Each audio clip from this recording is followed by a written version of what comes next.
Hello, apostate congregation, and welcome to another edition of the Mormon Atheist. Today is October 30th, 2025. Hello, apostates. Uh, Welcome. Like and subscribe to the channel if you haven't. Uh, Today, I'm going to bring you a book about, well, I'm going to tell you the author. His name's John Hanson Beadle. Okay. The name of his book. The full name of his book is Brigham's Destroying Angel, Being the Life, Confession, and Startling Disclosures of the Notorious Bill Hickman, the Danite Chief of Utah, written by himself with explanatory notes by J.H. Beadle. That's the full name of his book, okay? And it's 1872 is the publication date. Okay, apostates, I want to be very clear in this video,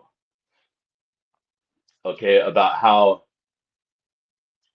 history literally has been rewritten, okay, and what we have here on our hands with this video, or I mean, with this book, is another Mormonism unveiled situation, okay? So if you go back to my previous videos, I talk about how there's two books called Mormonism Unveiled. Okay, you can go back and watch my previous videos about that. This book, we have the same situation, okay? John Beadle's book comes out in 1872. Well, there's another edition that comes out in 1904. Okay, apostates, follow me on this because this is very important, okay? The 1904 edition is literally what all scholarship is written on. The 1904 edition, apostate congregation, was rewritten. Beadle's book was rewritten, okay, in 1904. And that book is what all scholarship is based on, even today, not the 1872 edition, okay? So this book incredibly frustrated me, okay? Because when I read the book, I did not realize there was a 1904 version. Apostates, the way that this channel operates is we go to the original, right? So when I do my stuff, I just go right directly, when was this original, published, and that's what I read. Okay. So it wasn't until I started doing my research, and I want to give a commenter here. A commenter is who turned me on to this book, Apostates. So thank you for turning on to the Mormon Atheist. We're going to tune in to John Beadle's book, okay? And we're going to kind of, drop out of society for a while and go back into history and go back and compare notes. So a commenter is who actually turned me on to this book, okay? Thank you. I appreciate, you know who you are. Wow, I got to tell you, this book flipped my brain. I'm still, okay, it's been a few days since I've read this book. I read it in like 2 days, and it's been a couple of days now since I read it, and I'm still trying to wrap my brain around it. Okay, I've actually read it twice. And the preface and the first chapter, chapter 1, which we'll get into here in a minute, is I've read those probably 30 times each, okay? Because that's how just crazy this book is, okay? Okay, so John Beadle's book, the 1872 edition, Apostates, I understand I'm working on, and you can go to archive.org Make sure that you get the 72 edition, though. 1872, not the 1904 edition. Okay. That was reproduced by a faithful member. Okay. And that is what all scholarship, so let me repeat that. All scholarship is based on the 1904 edition. It's such a disgrace. Okay. So, anyways, oh, I forgot where I was going with that. But anyways, so a commenter turned me on to this book, and it wasn't until I started doing the research for the video that I realized, wait a minute, this is not the same thing. So that sent me down an entirely another rabbit hole, right? Which it comes to the conclusion of the Mormonism Unveiled hypothesis here, right? Because these books are not the same at all. They're not the same. The 1872 edition is not the same as the 1904 edition. Okay? And the faithful part of that is what's key here. Okay? So uncovering the level of dishonesty, right? Uncovering the gross extreme level of dishonesty that this church has perpetrated on all of us, right? You know, these people are perpetrators. They're perps. This is a perpetration. They're perpetrating.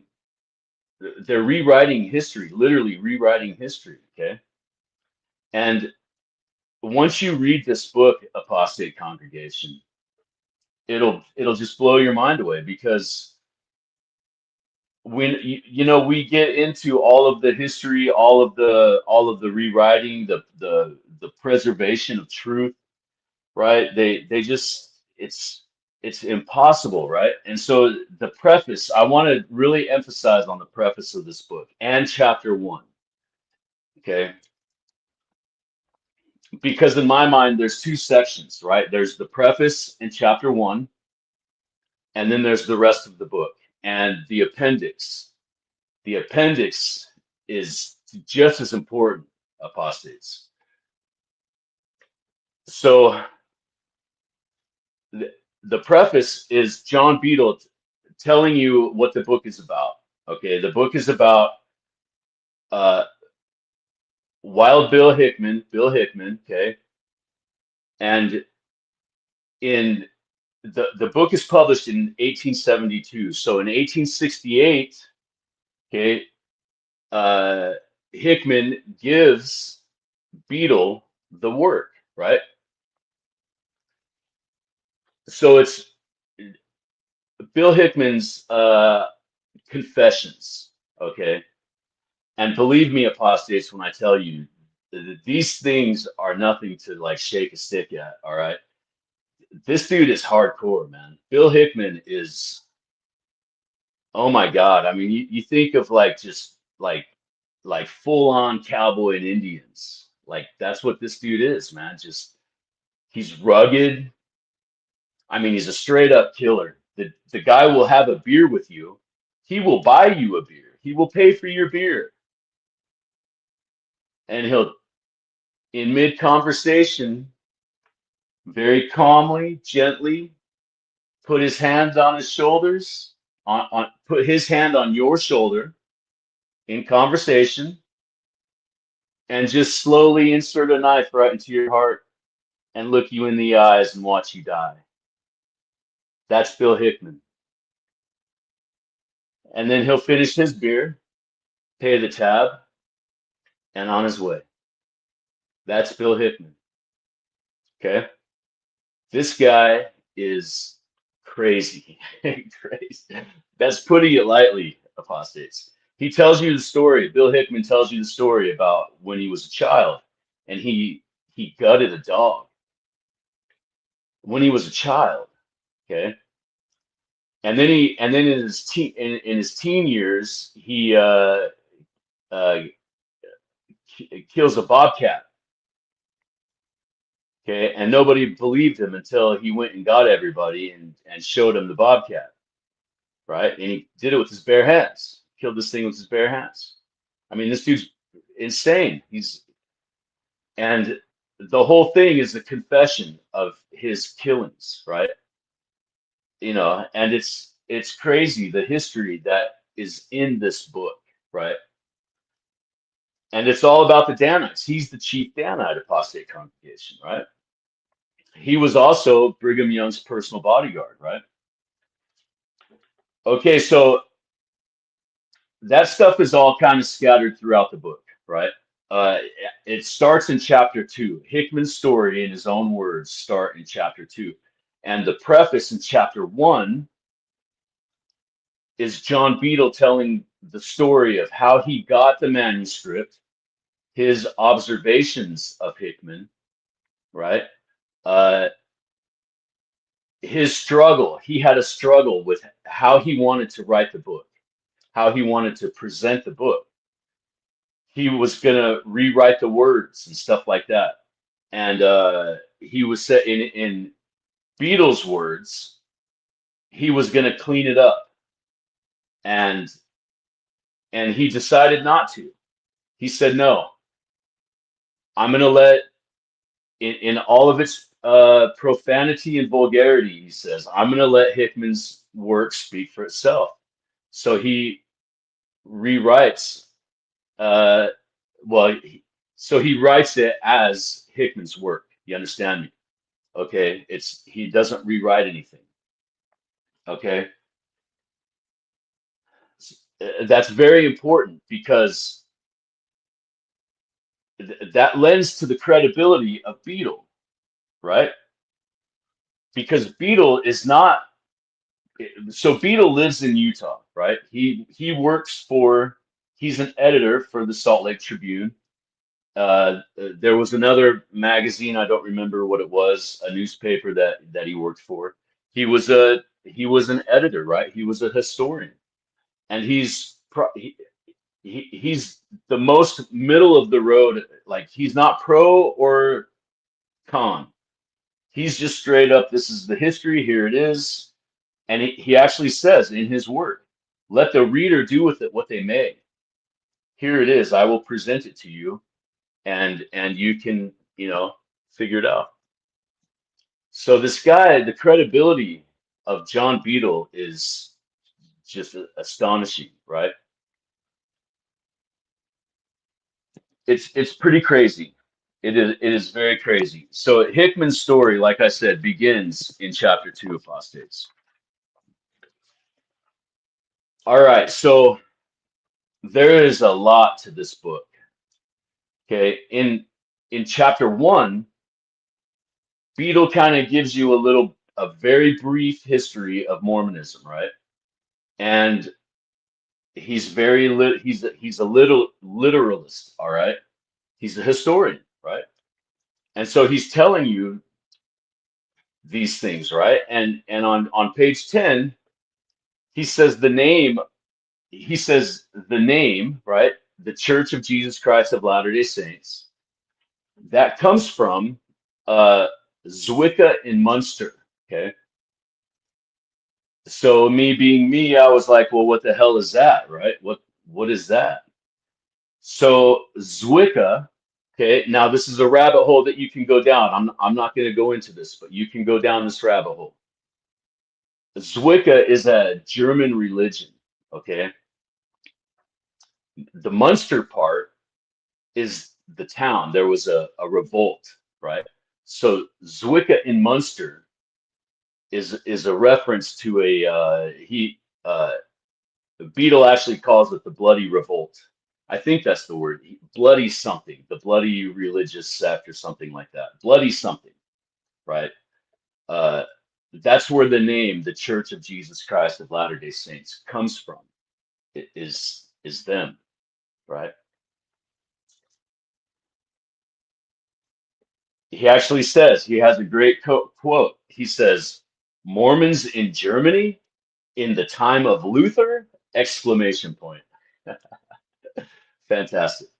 All right, so uh, I will tell you that Zwickau was in the 1500s. I did do a little bit of research down that. I didn't really go that deep because you can really go down some rabbit holes with this stuff, right? So I try to I try to get as much information as kind of necessary, but you can really go into that stuff, right? Um, so yeah, it's Zwickau is in the 1500s. So he actually says, so all right. So apostates, there was also some other stuff that happened while I was reading this book. The level of validation, right, that I personally have through reading this, right?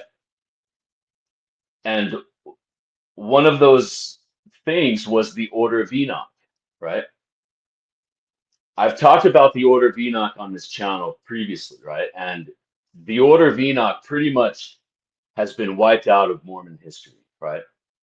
Nowadays, it's kind of starting to come back, right? But it's pretty much been erased because it, Joseph Smith is not supposed to know about Enoch, right? So how can there be this Order of Enoch? It doesn't fit the narrative of the Book of Mormon and him not knowing about Enoch. Okay, there's a very clear Joseph Smith creates an Order of Enoch. It's a communistic order, right? And you can go to the Encyclopedia Britannica. That's where I first learned of it, was through other research, doing other stuff, like a year and a half ago or something like that, right? And then the church changes it to where Brigham created this, and they don't know anything about it. Like, or, yes, he had a communist party, but like, you know what I mean? They totally convolute the story, right? Beadle mentions the Order of Enoch, Joseph Smith, and there's a whole, paragraph on how he, you know, created the Order of Enoch, and he lays out Mormonism in, I think it's like 4 or 5 different phases, right? And the communistic order is phase 2, okay, which is the Order of Enoch, right? So just the level of validation for me is great, right? I because I've talked to other historians and other podcasters about this stuff, and they just all flatly deny it because it's not the Mormon story. Do you understand that, apostate congregation? You are leaps and bounds ahead of Mormon historians by reading these books. And I know a lot of you are reading these books because you've told me, we've conversed about it. Various ones are reading various different books, and you're comparing notes, right? And I can't impress to you enough just the disservice that modern scholarship has done, because they're in a way I don't blame them, I don't fault them, but in a lot of ways I do, because you call yourself scholars and you call yourself historians, yet none of you read the history books. You all read B.H. Roberts. Full stop. You don't read the actual legit books themselves. If you literally read J.H. Beadle's Destroying Angels, the 1872 edition, I I guarantee you we would have a different narrative today. I promise you. The books I talk about on my channel, right? The book Gleaning by the Way, the last scholarship that I could find on that book was in 1960, like 1964 or something like that. Okay. So do you understand what a disservice? Modern historians and modern po- ex-Mormon podcasters, you know, you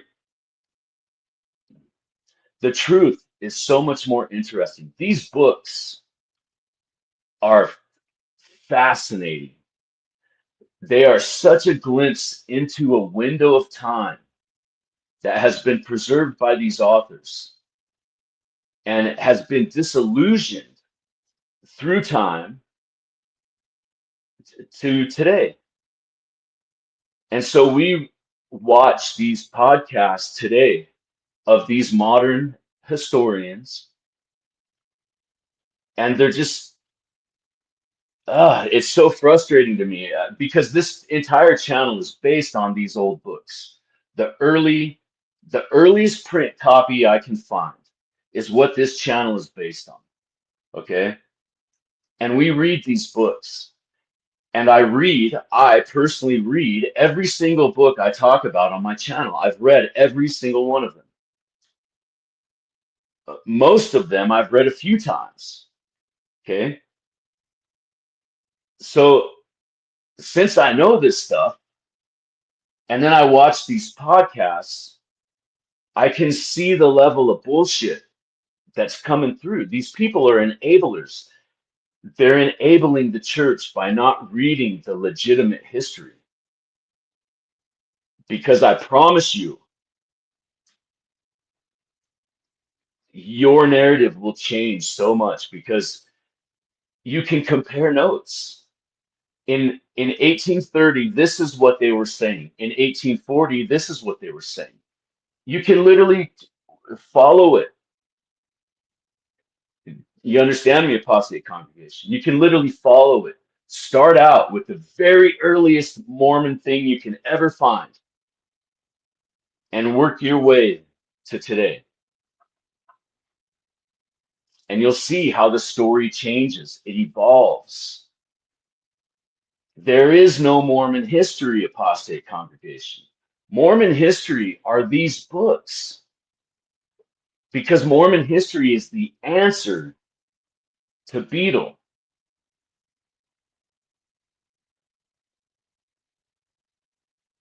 It's the answer to Gleaning by the Way. They just whitewashed that totally. That book, they totally whitewashed it. Who's ever heard of that book? Nobody. Nobody's ever heard of that book. Gleaning by the Way. Have you ever heard of that book? That book is so damning and it's totally whitewashed. Do you understand, apostate, what's happening here? We are being hoodwinked. And John Beadle even says that it's a political organization hiding as a religious institution. That's an 1872 apostate congregation. Do you understand me? I can't even begin to tell you the level of politics that are in literally every single one of these books. The entire idea of Mormonism is to have a ruling body, a governing body, right? And their idea is to rule the country. And this comes from the Masons, right? This idea, this speculative masonry, right? You have to follow the lineage, apostate congregation. This isn't stuff I'm just making up. This is literally in the books. And now here in 1872, I am being validated once again with the Order of Enoch, right? Do you understand, apostates? We've all been tricked. We've all been hoodwinked, all of us, right? In some level or another, some story that you believe, that you hang your hat on, that Mormonism is true, okay? Even you ex-Mormons out there that are, Mormon atheists, you're wrong because we know this. I had one commenter that was talking about the Nauvoo expositor. And polygamy, well, if you look at the actual language in the original Nauvoo expositor, you will see that polygamy, that word does not exist in the topic of our conversation of what we were talking about. It's not there. But if you look later, it is there. But in the originals, you can go and you can look this stuff up, apostates. Everything on my channel, you can look up. Literally everything. Do you want to know why? Because I did it myself. Okay? Come on, apostate congregation. Put this stuff together. I know a lot of you have been, what do you call it? Like chain watching, binge watching my videos. And you can see from the bottom to today, the level of learning that all of us are doing. We're all learning on this channel, right? And is what we're learning is just the gross level of r- rewriting of history, because that's what they did with Beatles' 1872 book, Destroying Angels, right? It's incredible to me, just the level of dishonesty, and it's the level, right? Just it's so bizarre. Like, it's so hard for me to wrap my brain around. But at the same time, if you look at the kind of money we're talking about, follow the money. If you look at the kind of money that we're talking about here, you know, in 1870, what was it? I think it was William Dixon's book. In William Dixon's book, New America, he says that Brigham Young himself, not the church, but Brigham Young himself, was worth $14 million. Okay, now that's in 1867, apostates. $14 million in 1867. At one point in time, I actually did the calculations with inflation of what that would be today, and I don't remember, but it was a crazy number, though.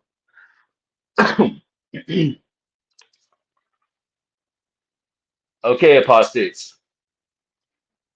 Excuse me, one second. It's early in the morning. I gotta drink my coffee, my mason jar of coffee.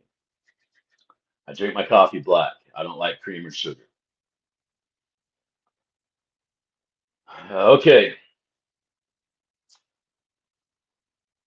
like and subscribe to the channel. We are never monetized. We will never be monetized. So the only way you can support us, the channel, is to like and subscribe. Share the videos, read the books, tell your friends, watch the videos all the way through. Hit the notification button because I come on at random times, so that way you can be notified when I come on. Yeah, subscribe to the channel. It's a fun channel. It's a once you start reading these books, and if you're new to the channel, all you got to do is read one. You don't even got to read the one I'm talking about. Just read one. Click on a video. Every video is a different book.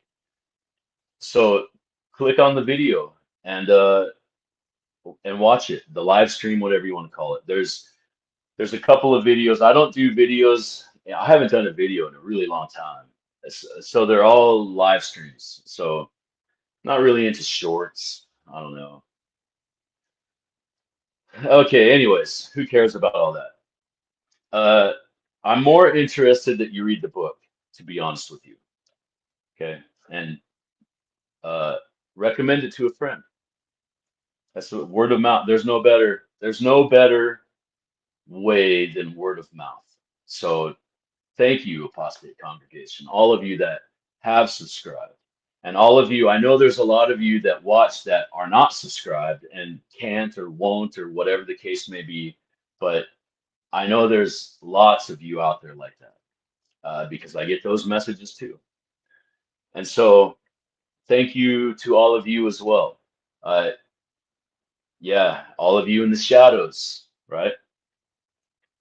One day you'll come out. One day you'll come out of the shadow, man.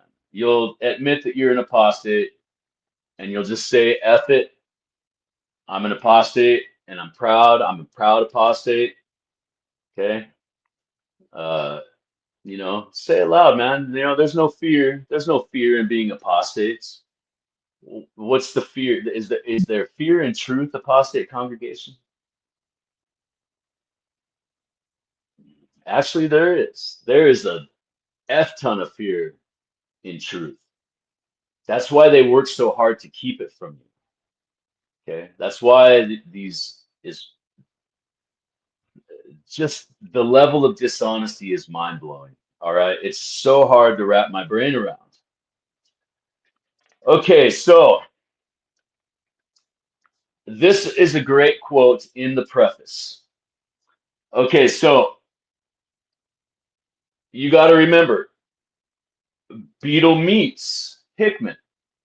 Okay, and the preface is his opinion of Bill Hickman.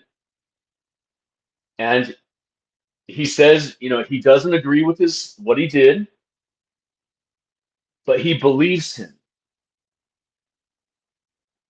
The integrity, right? He says the handshake. If you apostate congregation, back in the day, your word meant something. If your word was no good, you were no good, right? I mean, this was frontier justice, baby. They would straight up just shoot you. Blah. I mean, it's nuts, but he said the level of integrity. He says Hickman was very integrable, and he believed him, right? And once you read, I mean, Hickman, they talk about Brigham Young going, how Brigham Young would order these hits, right? And so Brigham Young is just as complicit of murder as everybody else is, right, in these cases. And so, um, once you read the book, you'll understand what I'm talking about. It's the 72 version. This sentiment has been removed out of the '04 version. Okay. So in the 72 version, there's a great quote, right? I'm going to read it to you, okay? Because there's talk of Hickman, right? And so this is Beetle talking, okay? While everyone from Brigham down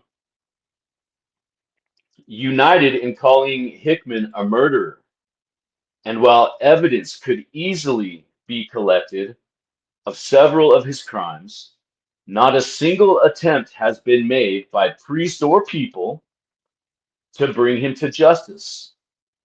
For 20 years, Mormons had the courts and juries exclusively in their own hands. During that time, many persons had been executed for crime.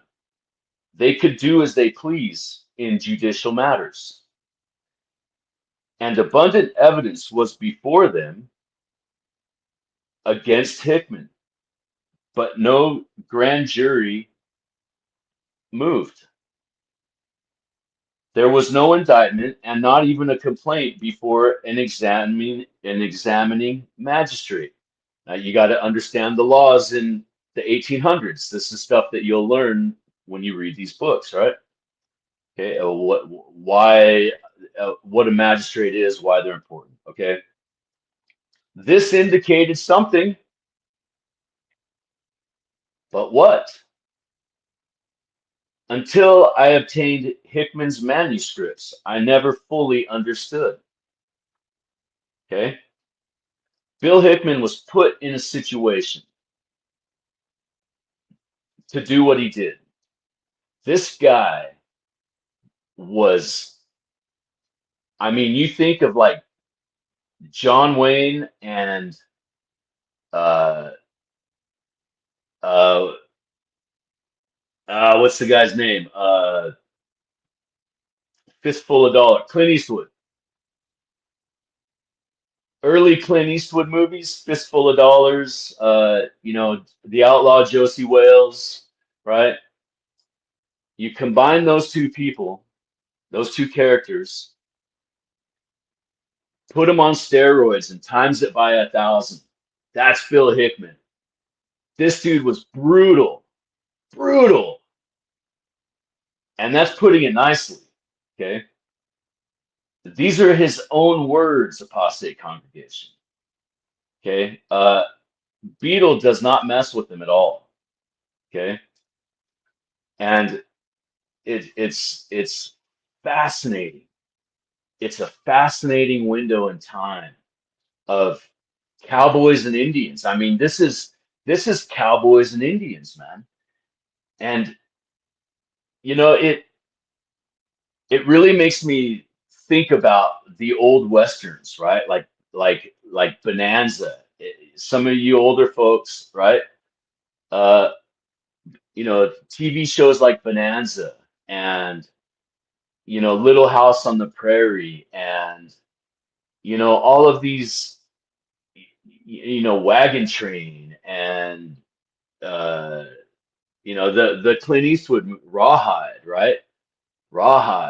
Like how many of these are actually Mormon based, right? Because the Mormons like totally ruled the West, the frontier. The Mormons totally ruled that, right? And you will learn that by reading these books, right? So it's really fascinating when you think about it, like, you know, what is the Ponderosa really based on?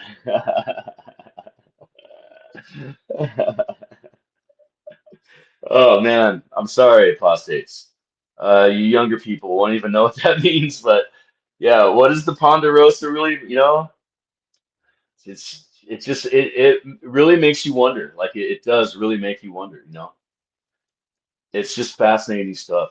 So yeah, that's a quote from the preface.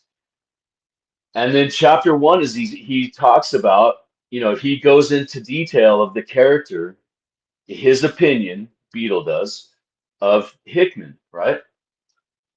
And then in chapter two, Hickman's words start. Okay. What an amazing book. This was an amazing book to wrap my brain around because I had so many crazy emotions reading this book. Like I had like anger.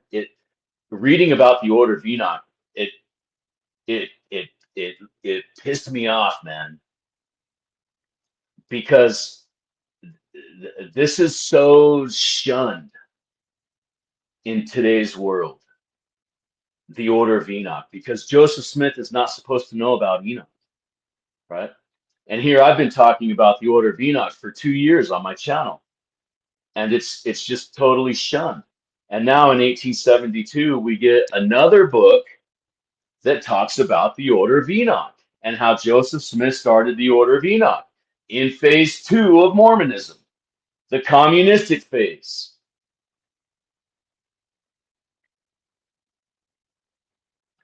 It's mind-blowing, apostate congregation. Okay, you know, yet nobody will read these books. It's a waste of their time because they read modern scholarship. Do you see how far back in that alley you are, apostate congregation? Their finger is so firmly planted up your backside, and you don't know any better. You don't even know it's there. You don't even know it's there. You don't even know their fingers up there. That's how far it is. That's how deep it is. You gotten so used to it, you don't even know it's there anymore. And frankly, I was even in the same situation until I started reading this stuff, and it just blows my mind away. It Because everything I grew up in this cult and everything that I have ever been told about Mormonism, I was born and raised in Mormonism. Everything I've ever been told about Mormonism is just flatly on its face false. Literally everything. Pick the story. Pick it. You pick it. Put it in the chats or whatever. You pick the story and I'll do a report on it and I will tell you how bogus that story is. The Glasslicker trial, you want to hear about the Glasslicker trial? Do you want to hear about folk magic? I've already done videos on folk magic. Okay. We destroyed that entire thing with my last video, Joseph Smith and Salmonic magic. Okay. The narrative of folk magic is dead. Dead. It's not folk magic, it's Salmonic magic. That narrative is dead. Okay.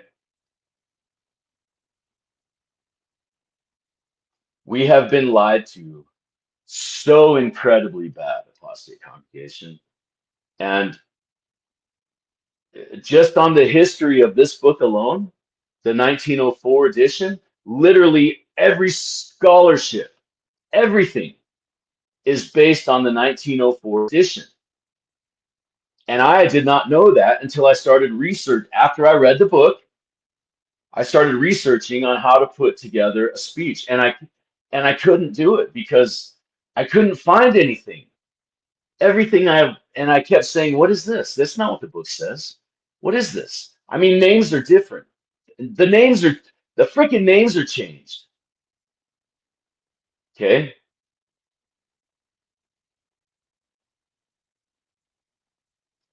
I had to copy and paste archive.org to ChatGPT because it did not believe me. It kept pulling up and it kept coming up in the context of Beatles saying this stuff. And it's not Beatles saying this stuff. It's Hickman saying this stuff. There's two separations. The preface in chapter 1 are Beatle. Everything else is Hickman. And then at the end, it's Beatle again. But it's very, very, very, very, very, very, very obvious. The conversation stops and Beatle picks up again.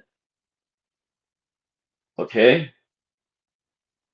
So I kept, as I'm doing this research, it kept giving me the context under different names.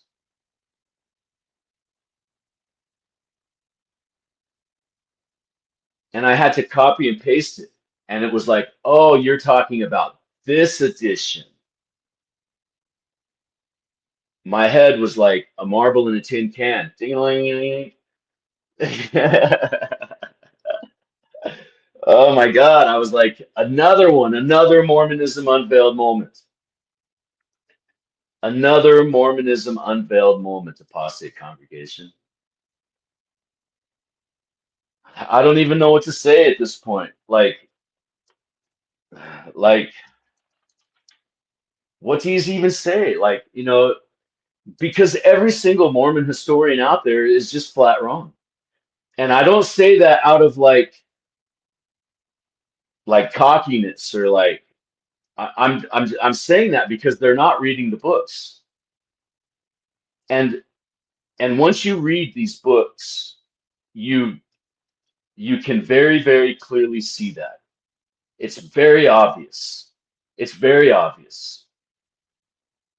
Okay?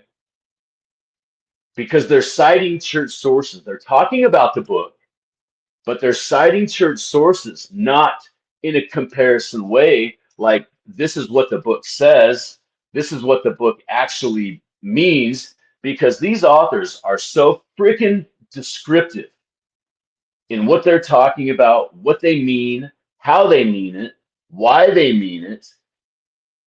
It's not debatable. These books are not debatable in what this particular author is saying in 1847, in 1872, because the story changes. That you can debate, and that is what's debated, and that is how Mormon history is so effed up. because Mormon history changes over time, it evolves. And now the debate is about the evolution, right? The different ideas, well, no, that's not what they meant because Orson Pratt wrote in blah, blah, blah, he wrote this. Well, that's if you follow the timeline, apostate congregation. 1830, 1831, 1832, 18. Who says what when? You will see that Mormon history, that me and you know, is the answer to these books.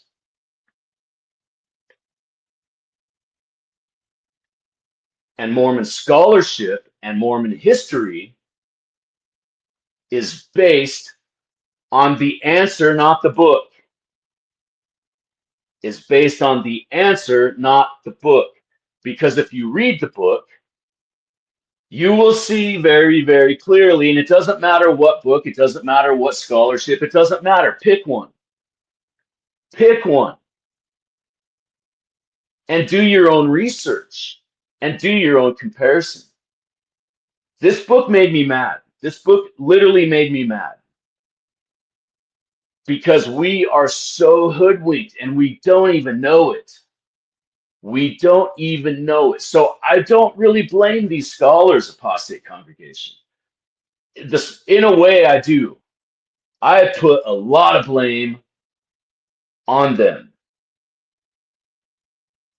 But I also don't, because some of these people are just flat knuckleheads and they are lazy and they did not do the research. Because why, congregation? Why? We already did the research. Orson Pratt, Orson Hyde, Parley P. Pratt, Eliza Snow, these people created Mormon history. So these are the only books you read. The cult. Think of the cultic aspects of this. It's isolated material.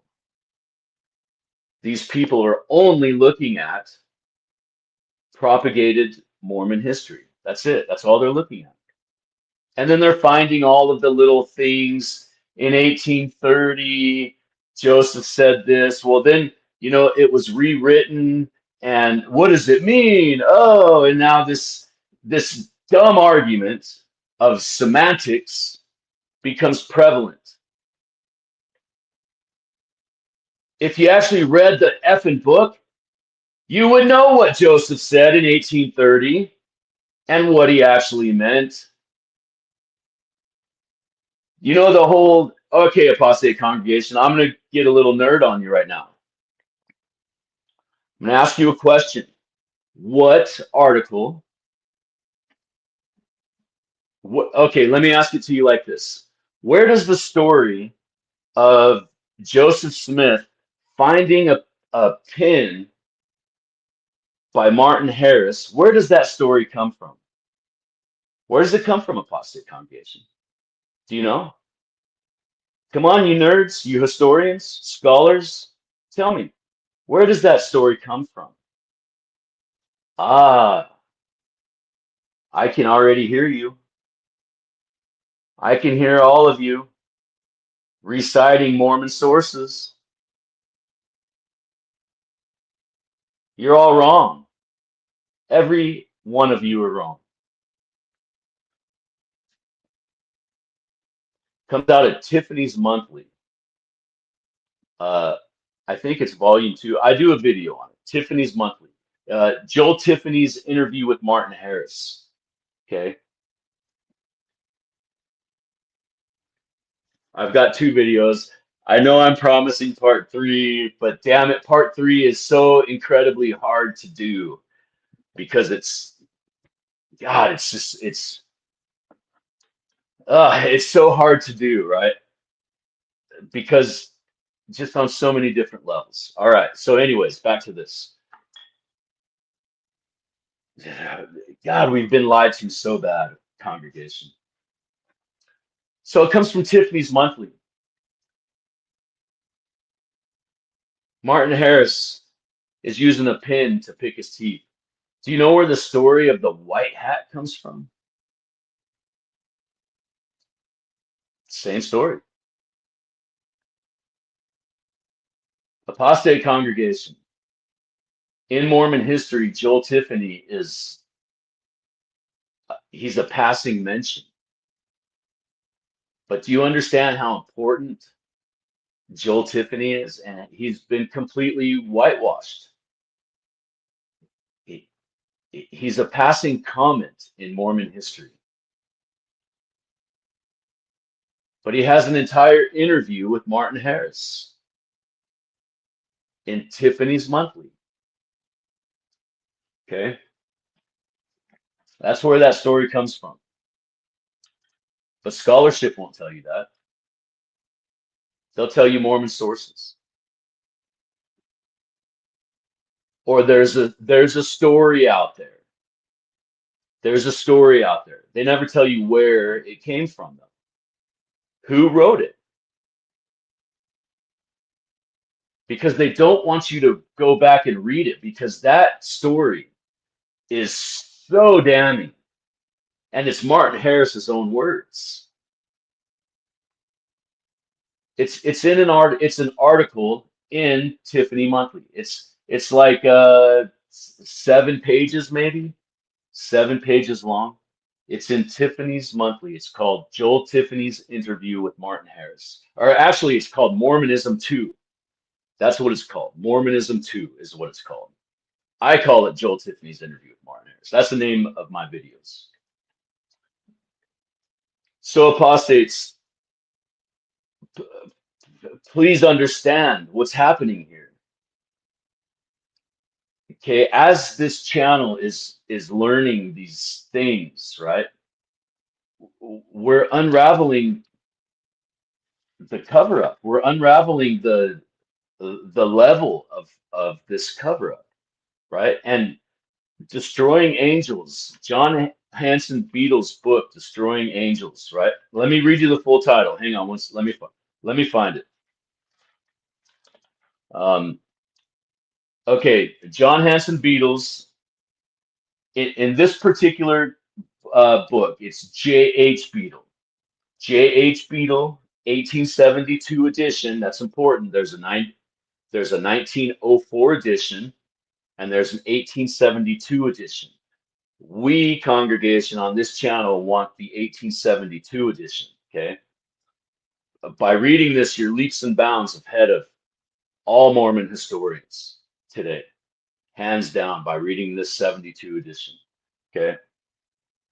Brigham's Destroying Angel, being the life confession and startling disclosures of the notorious Bill Hickman, the Danite chief of Utah, written by himself with explanatory notes by J.H. Beadle. That is the full title of the book. Okay, and you can get it on archive.org, right? And they also have both editions, so make sure you get the 72 edition. Okay. This stuff is fascinating, congregation. Mormons in Germany in the time of Luther. Yeah. So, apostate congregation, like and subscribe to the channel. Let me know what you think. Let me know your thoughts. Tell me what book you're reading. I know a lot of you are reading various books that I mentioned. Where are you at in the book? What are you reading? What's your favorite one so far, right? Like, give me the lowdown. Tell me what's up. How are things going with your studies, right? Your research. Comment. Let me know. One of the commenters is who told me about this book. So thank you again, commenter. You know who you are. Thank you for stirring up my mind a little bit. That was interesting. I was not expecting that. because a lot of these books are starting to sound the same. They all have the same sentiment, right?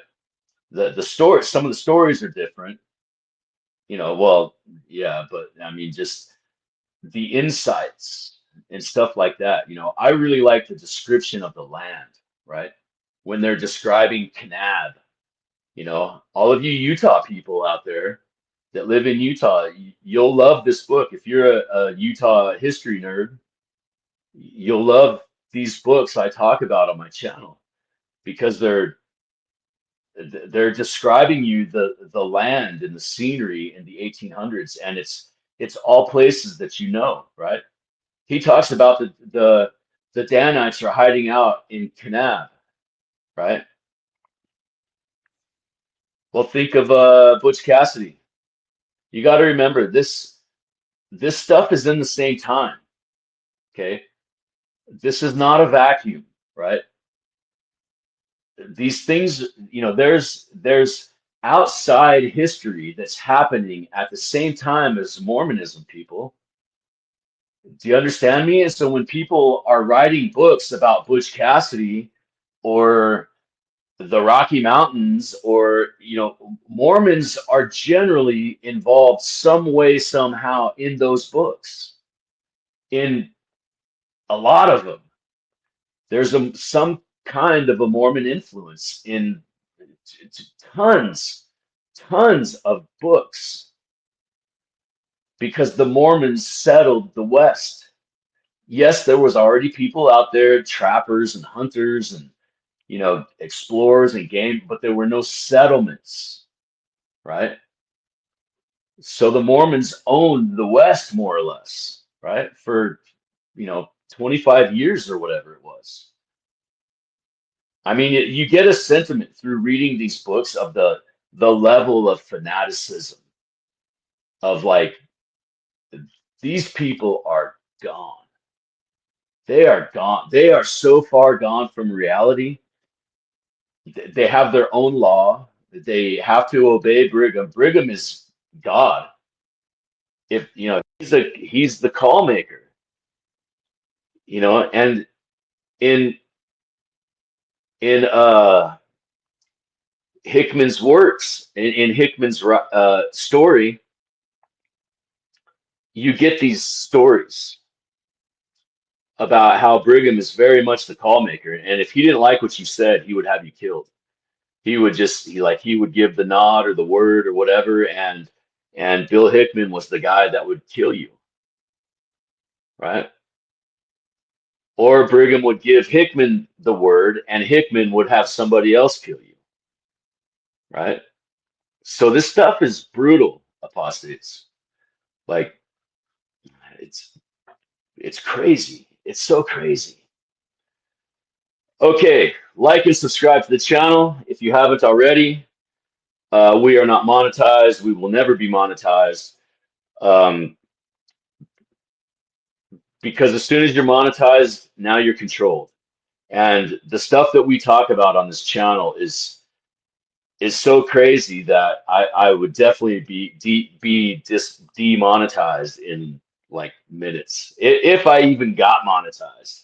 So I don't even care, and I'm not going to sell you out. I'm not going to sell you out, congregation. This is truth. We're looking for the truth here, right? We're not looking for opinion. I'm not giving you my opinion. I'm giving you what the book says. And then I'm giving you the book. Go read it for yourself and come up with your own opinion, congregation. Okay. That's all I have for you today. Like and subscribe to the channel. If you haven't already, I just said that. Watch the videos all the way through. It helps all the algorithms. I need all the algorithm help I can get. So watch the videos, all that stuff, right? Hit the bell. I found out today, which something I didn't know. Okay, I'm not really I don't get into all this stuff, right? But so like one thing I found out today was if you click on the video from the notifications, it helps your algorithms. So if you get notified, click on that don't go to the channel, go to just click on the notification. And that actually helps the algorithms. I didn't know that. So I don't know. Maybe I'm a dork and just, I'm late to the game. I don't know. But all right.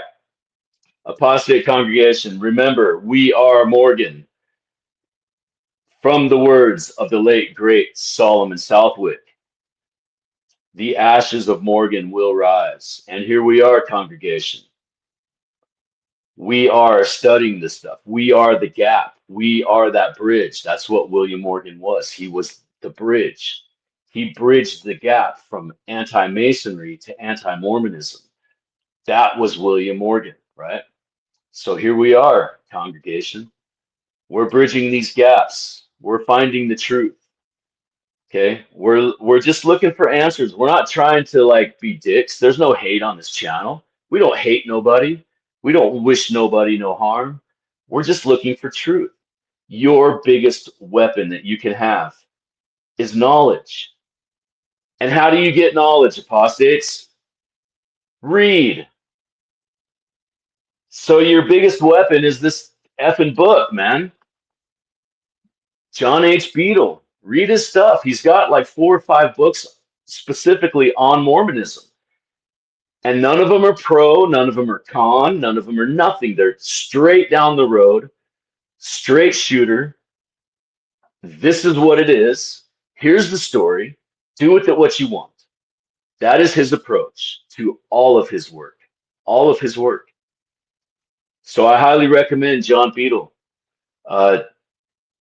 And make sure you get the earliest editions, the original publication dates.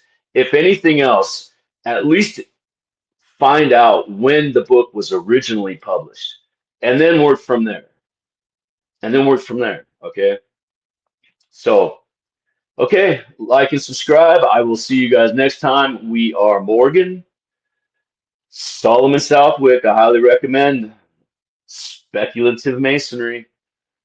Okay, congregation, I will see you on the other side.